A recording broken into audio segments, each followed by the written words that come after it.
Okay, hunting down some politician. Pretty good. I got about 4 or 5. Somebody else is looking around. What's your name? Jacques Poitras. Sorry, this is not your normal interview with Harry Forstell. This is a blog. So how we're doing with that crooked pension, the MLA pension, and this cabinet privilege thing? There's 2 issues here. So let's talk about the MLA's pension. Are they going to pass? Are they going to reform it? Or? I think I was told there's a bill coming in a week or 2.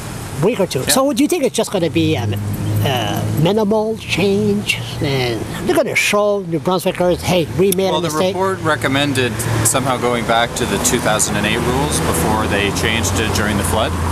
So we'll have to look at it and see if that's what it does. Like Larry Kennedy makes $70,000 a year. Yeah, I don't know. You know, Bob Jones is the expert at CBC on this. I don't know the amounts. Okay, so how we're doing with this cabinet privilege that they get defeated, then they can give away to their friends $25 million, and all you have to do, you got to be held accountable for it in 20 years from now, I think. This is how I understand it: is cabinet has the power to spend money just in a discretionary way. And so, because the law now is that to have a deputy minister pension, you have to be a deputy minister for 5 years. So, the Liberal cabinet changed that for Dana Glendenning. The Conservative cabinet apparently changed that for Rodney Weston, and they have the power to do that because the rule is already there. So, what I understand is, there's not much point to changing the legislation because cabinet always has the power to spend money. So what is it? Trust me? Well, the problem is we don't know because we don't see it. We only find out about it if it comes out in some way. Like we did, I did these rights information requests for Dana Glendenning. It eventually came out, and then the Liberals brought out the thing about Rodney Weston. But that's the only way we ever find out about it. And the issue is, Charles, is that the salaries are published in the public accounts. The severance packages are published in the public accounts, but these pension payments to people are not published in those public accounts. So we can't look them up that way.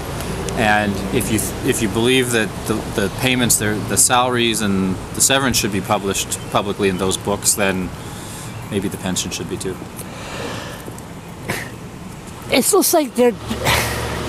We want to believe that you have changes. They should publish all the pension amounts to all the former MLAs too every year. There's a lot of money there. Former MLAs, former MLAs, former MLAs. Right. That's a lot of money. Well, we like transparency, but. So both political parties. Yes. Are all the same, really. I mean, David Alward. On this issue, they've both done it. They are both saying now that it's not a good thing to do, and they're both saying it's awful that the other side did it. Yeah, exactly. And David Alward told me during the last election, I hold him accountable on 2 things: to hold the right and be power, and he said New Brunswickers do not trust politicians, and I got to change that. This don't help him. Yeah, now he's making the distinction that when he was in Lord's cabinet and they did this for Rodney Weston, that was different than now when he's the boss, he's the premier, and he's saying it won't happen with him as premier. So, but we won't know until he leaves government. 9.5 years from now. 9.5 years from now. Well, that's your prediction. Yeah. Oh yeah, I'm a blogger. I thought you said he was going to be premier for 20 years or. He'll be premier. Well, he'll retire like Frank McKenna. He'll retire in 10 years. 10 years term. Is enough is enough. Still popular, do you think? I think so. Yeah. Because he's one of us. He's not a show-off. He is not a show-off. He's not somebody that's going to go in the room and make a speech and rise everybody on their feet. Yeah. I mean, he's boring, stuff like that, but he's just like us, you know. Just go on. So I know you're going to keep on this. Keep on the story, yeah. Keep on the story. Yeah. And I'm going to keep on the story here. It's especially on a story where both sides have the same position on it. And don't want to talk about it. Didn't come up in question period today. No one wanted to do interviews about it, right? When they're both sort of agreeing to keep it out of the spotlight, that's probably the time to dig into it even more. And that's where people like you, Jacques Poitras, and bloggers like me that have way too much time on my hand, we could question them. That's right. We're both free to ask questions. Thank you very much, Jacques. Okay.